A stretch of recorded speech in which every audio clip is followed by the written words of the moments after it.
السلام علیکم ورحمۃ اللہ وبرکاتہ۔ یہ حدیث سنیں جس سے آپ کے علم میں اضافہ ہوگا اور آپ کی زندگی بھی بدل جا سکتی ہے۔ حضرت ابو ہریرہ رضی اللہ تعالیٰ عنہ نے فرمایا کہ اس حج کے موقع پر مجھے حضرت ابو بکر صدیق رضی اللہ تعالیٰ عنہ نے یوم نحر میں اعلان کرنے والوں کے ساتھ بھیجا تاکہ ہم منا میں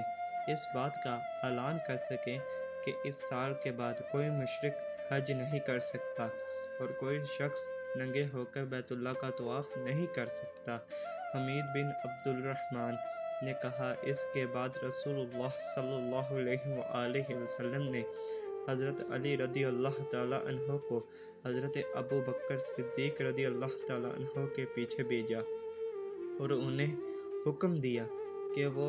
سورۃ برات پڑھ کر سنا دے